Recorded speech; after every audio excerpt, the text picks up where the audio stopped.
All right, so as I was getting off the bus driver staring at the license plate of this vehicle here. License plate LRR 6809.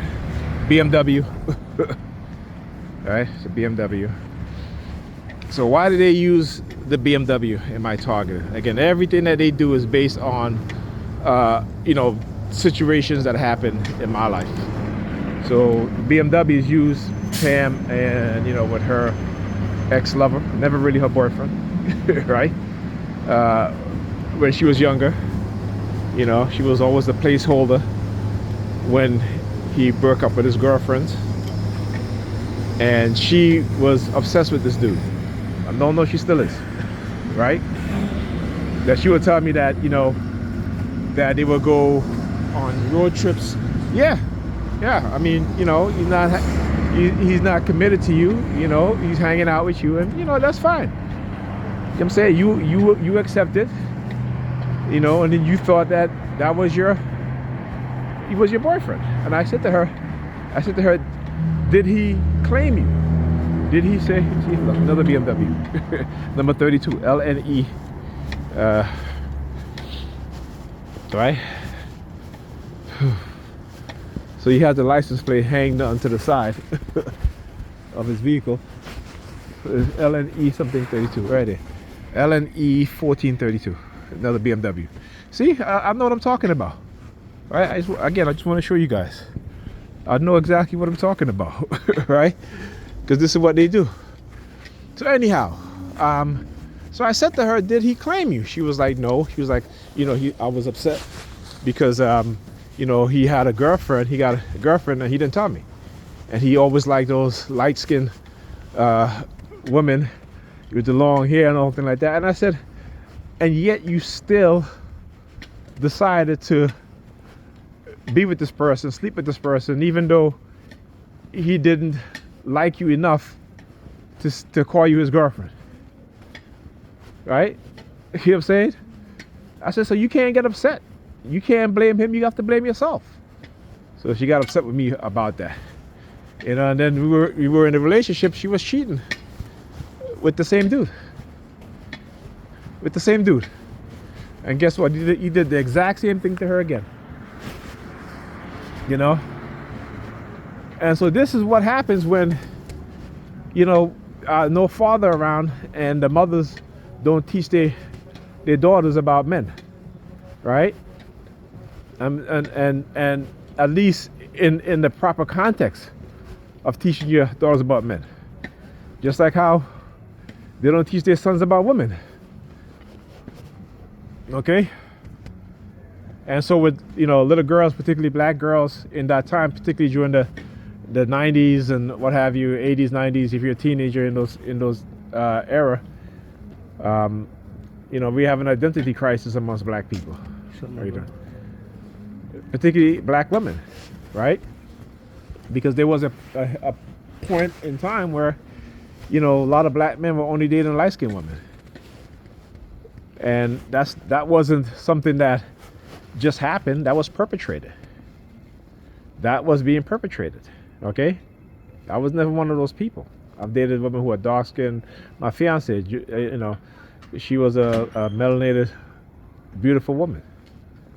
And I've dated light-skinned women. My other son, his mother, she's light-skinned. But her skin color never was what attracted me to her. She was attractive. They both had incredible bodies back then. When you were a kid, when you were a young man back then, we look at women like, damn, she got a bad body, because we hear the adults say those things, right? So we follow along with what it is that they're saying. You understand? So, like I tell my son, I teach my sons differently. I said, listen, don't chase women because they got. I said we're conditioned into chasing women because they have nice bodies, what have you. I mean, granted, today most black women are overweight and obese, so young men tend to look at Instagram models and think that that's the norm, and it's not. And you have a lot of our women who are not who don't have certain shapes, are not attractive in that way in terms of body type, and they see themselves as those type of women, but they're not. They're not. You can't compare yourself to a woman who has curves, has a butt, has breasts. That's natural and it's beautiful, or what men would consider to be beautiful. And then you want to act as if you and them is in the same league. You're not. The sexual marketplaces, particularly men in the sexual marketplace, is going to gravitate towards those types of women. Right? That's just the way it is. Just as how women don't like short men or men with bald head, men with a belly, obese men or overweight men. But women deal with those men because that's on their level. Right? But not today. Not today. You have women who are obese, overweight, looking like linebackers, expecting tall, handsome, fit men just because they got a degree, because they got a PhD. That don't determine the type of man that you will attract. Okay? That don't even determine the type of job that you will attract, because most black women who have PhDs, they're not getting paid compared to their white counterparts with the same type of degrees. Right? So again, understanding human psychology and how the mind, particularly within women, how the mind will create this delusion in order to cope. That they don't want to deal with the reality. They don't want to deal with the disappointment. So when an attractive guy comes, they sleep with them so they feel that, that they're worthy of that dude. No, you're not worthy of him. He's a man. He's going to sleep with you, particularly if you're not bad looking. You know what I'm saying? But but you got to understand your reality, your body type, your attractiveness. You know what I'm saying? Now, as men get older, we mature. We tend to look past those things. But as women get older, they never mature. They used to say women mature faster than men, right? And I agree with that. Not even psychologically, biologically, yes. Psychologically, no. Women from a very young age learn how to manipulate men. And the type of men that they want, they learn how to go after manipulate men. They used to be all this, back in the 80s, in high school, girls would be fighting over guys. And I'm like, why are they fighting over this dude? Right? Why are you fighting over this dude? If he sleeps with another woman, then it just shows that he doesn't like you enough to have a relationship. Not to say he doesn't respect you, but he doesn't see you as a potential partner, a potential, you know what I'm saying?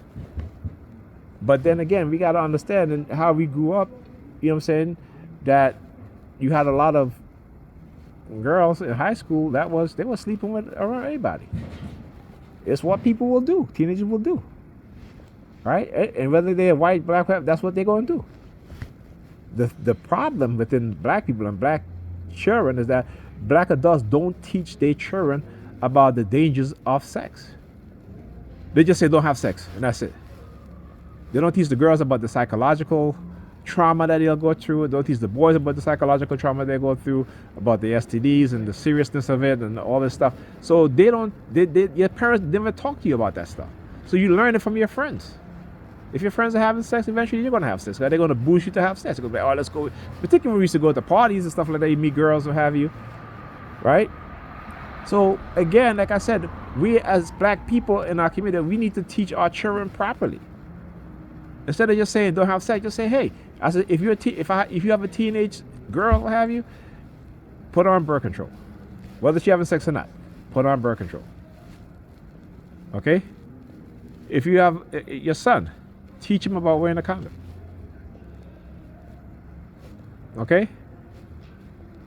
And if he meets a girl and she says to him, well, why you want me to wear a condom? You don't like me? Stuff like that. Because there are a lot of black women, young girls have been saying this. They get offended when a guy puts on a condom.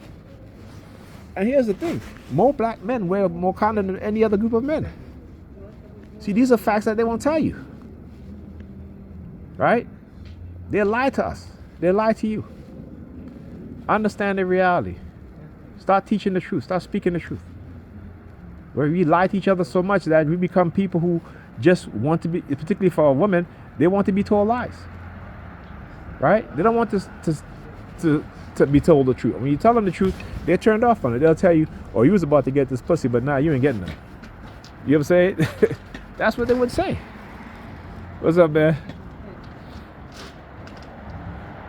Right? Look, you're a predator department pass by. Look at them, look at them. Right? That's what they will say. They will be like, "Yo, you was about to get this pussy, but your mouth done dried it up." You know what I'm saying? So they learn very young to weaponize sex, to hold it against men if they don't get what they want, or if we don't tell them what they want to hear. Right? And we got to change that. We got to change that. And within the young men, right? We as adult men, we got to teach them to love themselves and to appreciate and love, our women. What's going on, man? You don't want to be in the picture. You got to come the other way around. I'm doing the video. I'm blogging. Okay. Now I was just saying that when we were younger, right? How particularly with the young ladies, how you couldn't tell them the truth, because if you tell them the truth, they'd be like, you was about to get some and now you ain't getting none. You know what I'm saying? That you couldn't be honest with them because they will use sex as a weapon. Yeah. And it still happens today. You know what I'm saying? So we learn to lie to them in order to appease them so we can get, you know what I'm saying? But it shouldn't be like that. And because our women are conditioned in a certain way, we can't even be honest with them.